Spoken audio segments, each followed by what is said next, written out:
Salto Occidental, nota agregada en el 2057, edición Marcius et Watts. Entrevista a Melissa Piñón, candidata del Partido Manifestacionista. Por Etna Sinalefa, Frijournalist. Transcrito de un enlace en vivo para Televisión Cantorcio, 2030. Hola Mundi. Me encuentro con la mujer más mediática del momento, después ella nos dirá si eso está bien. Ella es médica de profesión, ¿cierto? Y nos viene a contar de este grandísimo proyecto, de hecho ocupan el término de macroproyecto político manifestacionista. Así es el nombre de la coalición que representa varios partidos. Bueno, Melissa, gracias por venir y estar aquí con nosotros. Queremos, sin duda, aclarar contigo un montón de dudas, así que, qué mejor estés aquí. Claro, a mí también me encanta estar aquí, sí. Este último mes he visto mi rostro en un sinfín de lugares, vaya que sí me sorprendió, Edna. Pero claro, tengo que decirlo, más que estar bien o mal, es irrelevante que mi cara esté por todas partes, digo, eso no es lo importante. Es más un medio. Pero bueno, supongo que más tarde ahondaremos. Así es. Aquí tengo datos. El Partido Manifestacionista parece haber nacido oficialmente en el 2025, tengo aquí, ¿es eso correcto? Tampoco la historia del partido es de tanta importancia. La oficialización que demarcas no habla del surgimiento de la idea, más bien de una consolidación en la veda, y cuánto dimos para llegar hasta ahí. Claro. Bueno, aquí también tenía otra información complementaria, pero como dices que no importa mucho. Vamos a hablar de la polémica de la palabra dictadura, si gustas. Ah, sí. También tengo muchas preguntas por aquí en Twitter. Estaba en la agenda esa polémica. Pero no había otra palabra.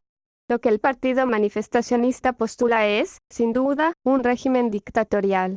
Yo recuerdo una vez que Mario Vargas Llosa se encolerizó cuando le propusieron si una dictadura podría ser mejor que otra. Negaba cualquier optimismo ante la idea. Y lo entiendo, pasó en ambos hemisferios. No nombraré aquí ejemplos, pero quiero decir que no podría contradecirle, pues esos tiempos aún se gobernaban unos a otros, o más bien, todavía. ¿A qué te refieres? Mira, según yo, lo que es disfuncional en cualquier presidencia es darle demasiado poder a una persona. Feitun dirá, personaje. Tú y yo somos eso, Edna. Seres, personas, ficcionautas, personajes, humanos, ya si quieres como tal, podemos tener fallas, momentos de caos y de vergüenza. Igual que a Vargas Llosa, a mí me repugna pensar que uno representa un país. Pero constitucionalmente, si tú ganas la presidencia el próximo 1 de febrero, serás la máxima mandataria de Cantorcio, y por lo cual, representarás a todos los cantorcianos. Sí, ya sé. Pero para reponer esa discusión, mi prédica es la contraria. Yo no soy más que el rostro. Una vez dijiste que eras la candidata de tu partido porque eras la más bonita, ¿es eso cierto? Más que bonita, usé la palabra carismática. Algunos opositores tuyos dicen que es una forma tramposa de ganar votos, ja, ¿qué respondes a eso? Pues si la vida te da limones. Ok. Entonces, volvamos a lo que decías, que predicabas lo contrario. Tú dices que si ganas, te niegas a llamarte la máxima mandataría de Cantorcio, pero constitucionalmente lo serás, ante todos nosotros y ante el mundo. Así que, ¿por qué refunfuñar a este título tan privilegiado, que es el de presidenta? Además de que serías la primera, imagínate. Sí, en Cantorcio nunca estuvo en la cima una mujer.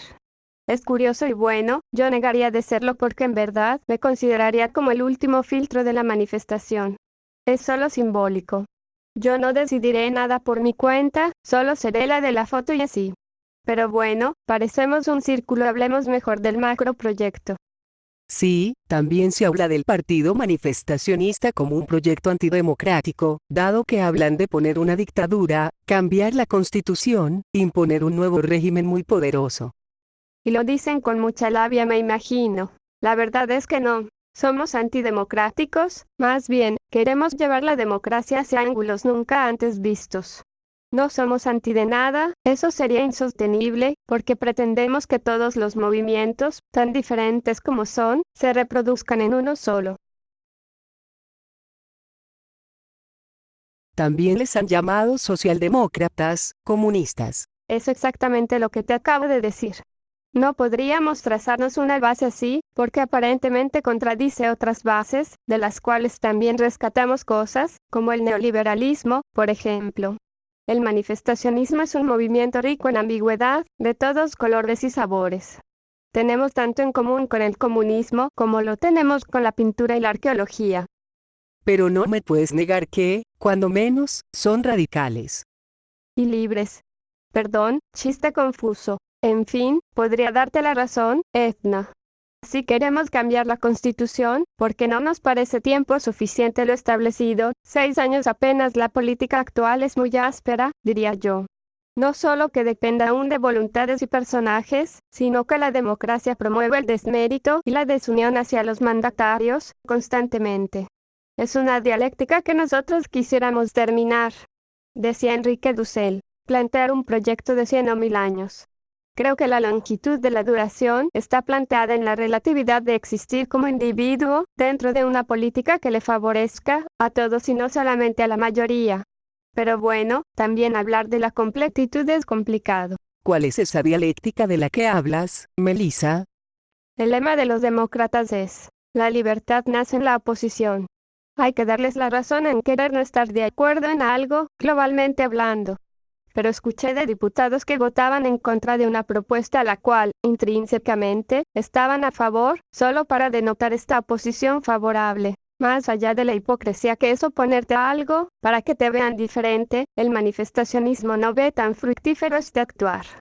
También sabemos que la paradisíaca amistad entre todos y la unión completa del mismo pensar es algo que solo existe en el fin del mundo de las utopías, pues nunca seremos iguales, ni queremos serlo. Cuando te decía que queremos alcanzar ángulos que la democracia actual no parece sostener, es, por ejemplo, darle voz a lo micro, en vez de lo macro. Ya en el 2022, se realizaron las primeras elecciones presidenciales en línea y vaya que se agradeció. Aún cabía ese problema de los bots y otras artimañas para manchar las decisiones colectivas, pero es que de verdad uno se da cuenta rápido cuál es la narrativa comunitaria. La solución que proponemos para el diferente es encontrar su propia comunidad. También escuché que planeaban delimitar poblados de gente que comparte idiosincrasias similares. Lo recuerdo porque la nota era sobre gente que abiertamente se declaraba racista. ¿Cómo es eso? ¿Planean inaugurar villas donde solo viva gente de color? Ya sean blancos, negros, castaños, etc. Primeramente, es triste que haya aún personas que se resisten a la lógica moral cosmopolita. Sin embargo, en cuanto ese cambio no esté en manos de un software preconfigurador, tendremos que lidiar con personas así. Por eso, en caso de favorecer el voto del país, el partido manifestacionista comenzará a mover estudiosos de índoles variadas en todas las comunidades de las que tenemos información. Un grupo incontable de geógrafos, sociólogos, economistas, antropólogos, filósofos, entre otros, que irán quedando inmersos poco a poco dentro de cada colonia, a fin de que en máximo un año, podamos decir con certeza casi asegurada, hemos llegado a todos lados.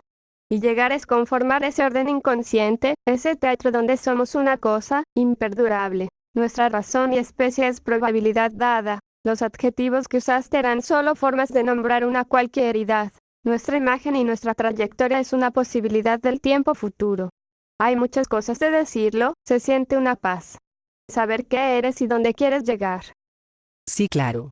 Pero ¿cómo funciona esto exactamente?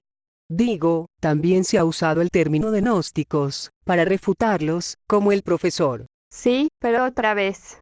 En un conteo del 1 al 100, contando los infinitesimales, te da un número de concebibles respuestas a cualquier cosa. Ahorita estamos hablando de cómo suena ser gnóstico. Bueno, tú sabes que hace apenas unas estaciones, los estudios de verdad ambigua y las ciencias ficciónicas han propuesto que todas las palabras tienen dos trayectorias principales que comienzan una disparidad interminable. De cómo, a qué ritmo, depende del surgimiento de su conteo suena una idea como la moral cosmopolita, que dice, somos habitantes del cosmos, y mucha gente la acepta feliz. Digamos, 4 de 5. Ese último, dispar, dice, no, somos habitantes de un país. Y ya con eso tienen para rechazar al cosmos, que tanto me gusta pensar, en lo particular, las cosmogonías de cada cultura. Sí, claro. y no se define ya con bueno o malo, porque es a través de esa evocación que se pierden y tergiversan muchos pleromas. A lo que iba es que en el ejemplo anterior, de rechazar tanto la palabra cosmos, por abogar a un país, así como la palabra gnosticismo, por abogar quién sabe qué, se siente una espada picando, advirtiéndote que no sigas esa ruta. Esa es otra dialéctica antigua, la del conservador y el liberal. Y antes que preguntes, Edna, los manifestacionistas somos ambos, igual de izquierdas y derechas como las palmas de tus manos y mis manos. Es que, cuando dices quién sabe qué cosa no suena a... Tienes razón. Me disculpo. Perdona por agregar de más, claro que sabemos, que es su contraparte, su adverso. De creer es no creer, tal cual. Agnosticismo. Porque entre las propuestas, por ejemplo de un partidario manifestacionista, profesor, por aquí tenía su nombre. No importa. Ajá. Decía que se pide creer en el sistema a partir de ser parte de... No termino de entender, ¿acaso no es similar a los conventículos socialistas, o más atrás, a la iglesia y el culto? No si te refieres a un ritual específico. Y lo que pasa es que por un largo tiempo, a principios del siglo, se nota una discrepancia duradera entre, otra dialéctica, el pueblo y la burguesía. Básicamente decían lo contrario a lo que dijiste. Se pide creer en el sistema a pesar de no ser parte de. O así lo justificaría yo. Pero ¿no es acaso bonito tomar un error para plantear igual su adverso? Así. Recuerdo de que haber visto teorías conspirativas, el discurso de las familias reales, la punta de la pirámide y el ojo, y demás barbaridades. Bueno, es una realidad con el crimen organizado y los múltiples conflictos armados que se están dando en... El adverso es el software. Es algo que apenas llegó y que, acaso si muchas de grandes propuestas y conventículos del pasado, con ideas utópicas de convivencia similares a los que me mencionaste antes, no pudieron nunca realizar. Está claro para los deterministas que no era su tiempo en aquel entonces, que un signo, una cruz, o un sentimiento deseo, de igualdad, no podían transformar lo que en sí mismos planteaban, sino por un largo ensayo y error del ser. De todas las generaciones anteriores a ti y a mí, que les tocó sufrir todo ese experimentar tergiversado de nuestra historia ontogénica. ¿Cómo? Para no ahondar tanto, la idea de que un software por encima de nosotros nos conduzca no es nuevo. Primero se tomó con cautela y euforia cuando se planteó en Matrix. A mí en lo particular, si te soy sincera, me decepcionó un poco cuando noté que sus cuerpos sí tenían fin. Que detrás de la máscara, había un despertar muy incómodo, y luego la anarquía, como instintiva. Ajá. Pero, nuestros cuerpos sí tienen fin. Por supuesto, pero ese instinto contestatario deviene de sentirse defraudado, de haber vivido en una mentira. Digamos que de ahí parte todo discurso conspirativo, de la mentira que nos han puesto. Yo no estoy aquí para decirte de qué sustancia está hecha la mentira platónica, pero sí te diré que no nos tropezamos con ese debate. Entonces, si existe algo con entera certidumbre, es la concepción de que el discurso es interminable. Yo te podría dar razones para decirte que esto es verdad y esto no, lo mismo para señalar mentiras. Pero ese campo infinitesimal, de la conducta y de la actitud del ser, no me corresponde a mí decir algo importante. Bueno, aquí tienen a Melissa Piñón, candidata a la presidencia de Cantorcio para las siguientes elecciones. No se vayan que la plática seguirá aquí, después de unos deliciosos comerciales. Bueno.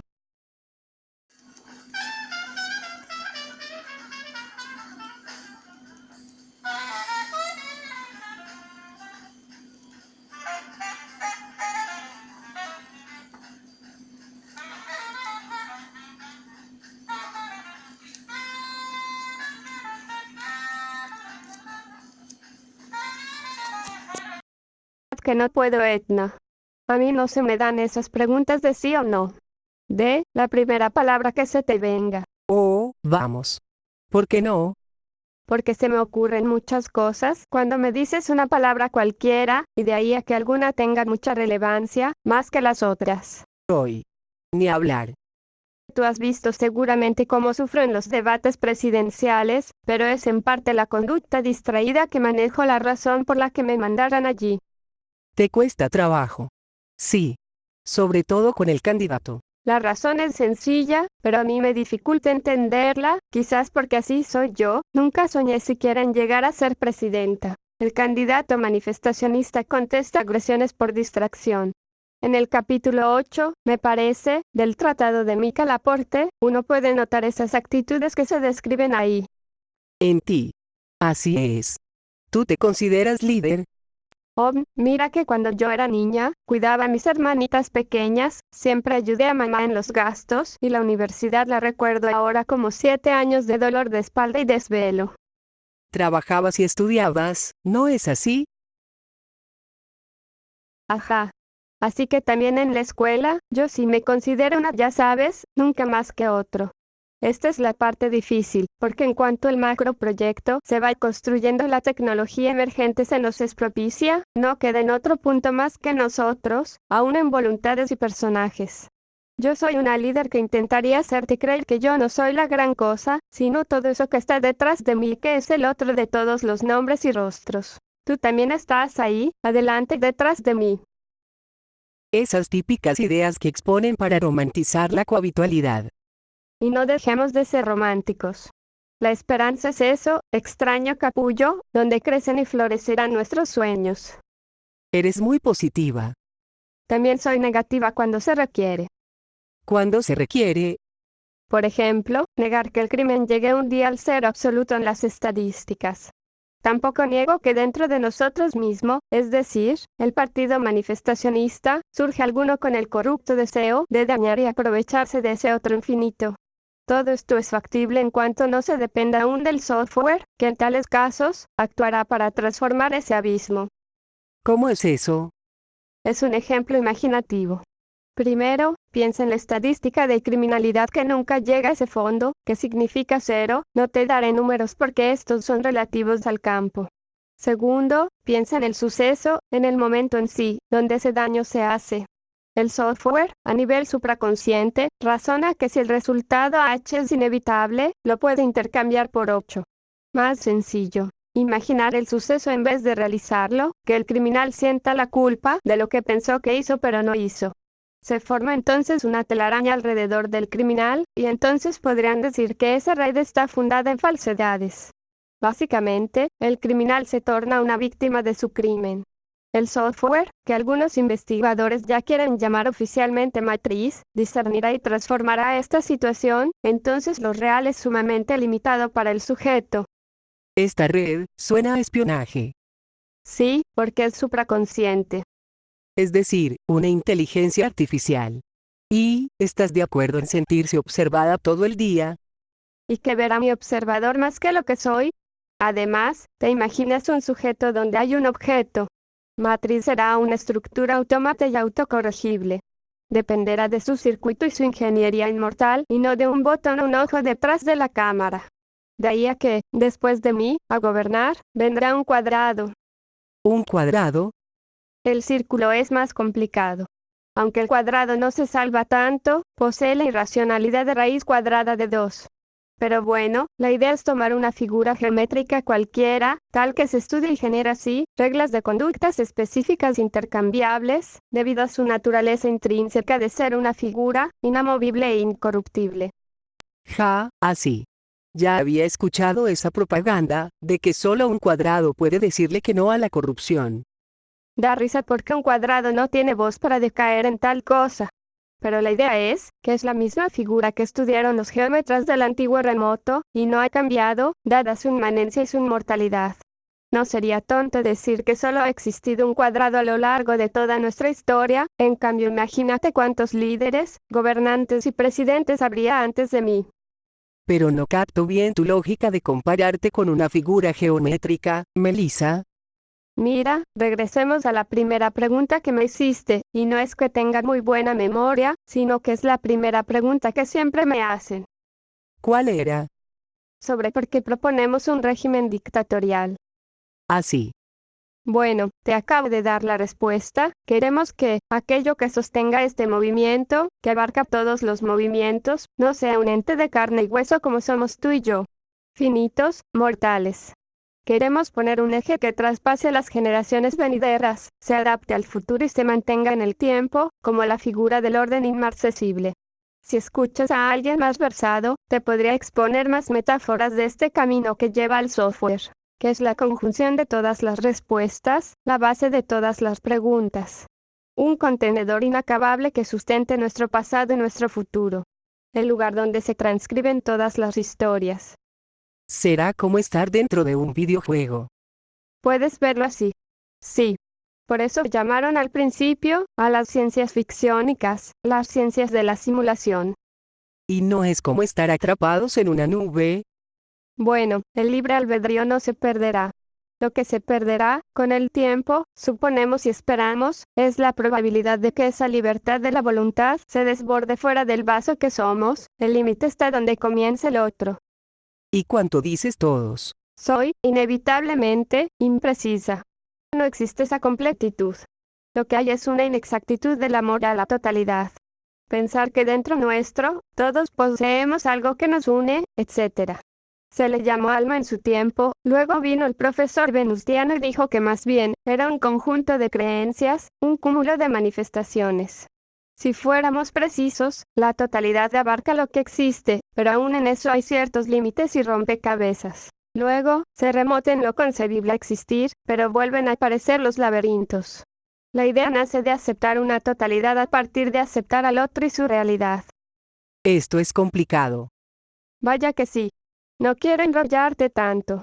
Digamos que aquello que llena el vaso en un todos, es la sustancia del pensamiento, por eso, bastará, a través del software, pensar un crimen para delinquir. También hay una gran propuesta hacia el tema judicial, ¿no? Otra vez. Intentaré simplificar y espero no diferir, pero es que son temas complejos, y yo no soy la poseedora de todas las voces relevantes, aunque a veces sí me gustaría hacerlo. ¿Qué nos podrías decir de estas reformas jurídicas que proponen? ¿Cómo definirías el estado de justicia bajo el posible régimen manifestacionista? MNH diría que la justicia será relativa al límite sobrepasado. Una brecha que se amoldará al trayecto del software, cuando éste llegue. Pero antes, Mira, comprendo el valor que tiene un procurador, un juez. Es ese personaje histórico que escucha las partes, examina las pruebas y dicta sentencias. Te diré que un juez manifestacionista se ve a sí mismo como el actor probabilístico de esta batuta, y no como un privilegiado. Igual pasa con los presidentes de asamblea y parlamento, que han tenido esa dura tarea de delimitar las opiniones de los otros actores, ya sabes, clásico orden en la sala. que a larga ya no existirán, ¿no es así? Claro que sí existirán. ¿O acaso pueden dejar de existir ustedes, los periodistas? Cada individuo posee de un lugar, de sus propias experiencias y de lo que conforma su estado. Eso no se arrebata ni se suplanta. El software simplemente llevaría el timing del orden, y el juez, sabedor de esta línea recta y justa, cursaría en la obra de acuerdo a su personaje, que es dar esa última representación de la línea recta y justa. Es como yo te decía que era el papel de la presidenta, la misma importancia que tiene un jardinero y un pastor. Pero, es decir, tú sabes que esto genera un poquito de miedo. Depender tanto así de una máquina, para impartirnos justicia. Ah, sí. Las distopías y la ciencia ficción. El hecho es, que los manifestacionistas, no queremos generar sujetos. No queremos poner robots en la sociedad, a modo de esclavos ni nada por el estilo. Sabemos que sucede, pero no es un camino que ameritamos, sería repetir una historia ya tediosa que es el esclavismo. Pero en alguna parte del Tratado de Manifestacionismo, de Laporte, se menciona de una purga sistémica. Había campañas, escuché, que advertían transportes sin conductor, automático, y por lo tanto, prescindir de los tránsitos, etc. ¿Cuál es tu punto de vista sobre eso? Sí, esa fue una de las primeras propuestas, pero te decía que la historia nos muestra cuáles planteamientos sobreviven al ensayo y el error. Juzgamos al tratado que escribió Laporte como un texto relativo, impreciso y cambiante. Hoy te podría decir que nos hemos dado cuenta del valor que cada punto tiene para hacer posible la línea.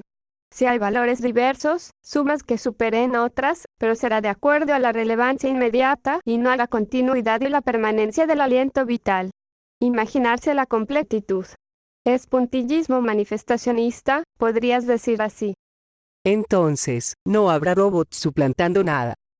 Sí hay polémica sobre eso, porque hay países donde ya se están vendiendo en masas, tomando roles diversos, llegando a funcionar hasta para compañías sexuales. Eso es parte de una transición larga, que en realidad es una guerra en parsimonia. Nosotros esperamos que el tiempo haga esa purga sistémica, pero nunca prescindir de personas, sino de ideas. Ahora, si el robot es una persona, ese es otro debate. Yo digo que sí. Reparemos diciendo, en vez de personas, seres, individuos, personajes, ficcionautas, ciudadanos, etc. No les gusta decir humano. También. A lo que voy es que son la misma cosa, un molde antropogeométrico que hace posible ciertas cosas. ¿Cómo pensar? Ajá. Y eso no quiere decir que el pensamiento o la razón sean exclusivos de ciertos moldes, que difieran de una pequeñez diferencial a un río desbordante de privilegios y disparidad.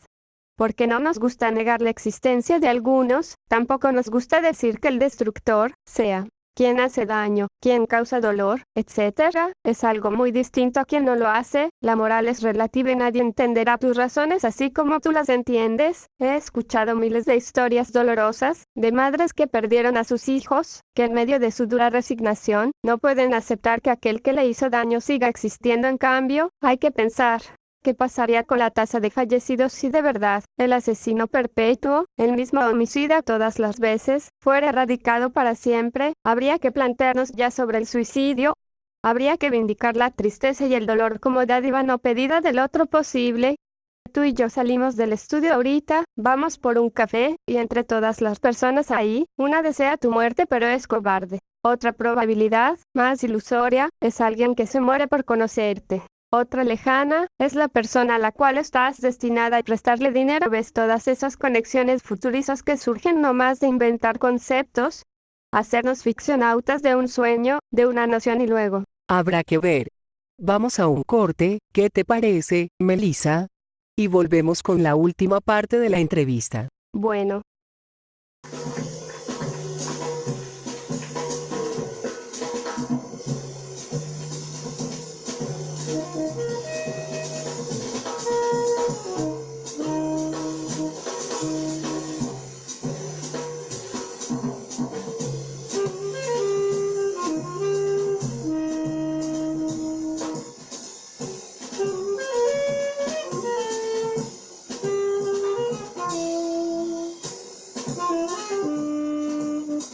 Ahora sí se puso bueno, ya regresamos, Mundi.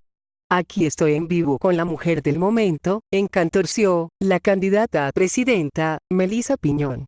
Y hablábamos entre cortes, sobre lo que será de las cárceles. En el macroproyecto manifestacionista dices que ya no se llamarán cárceles, siquiera. No, serán lavaderos.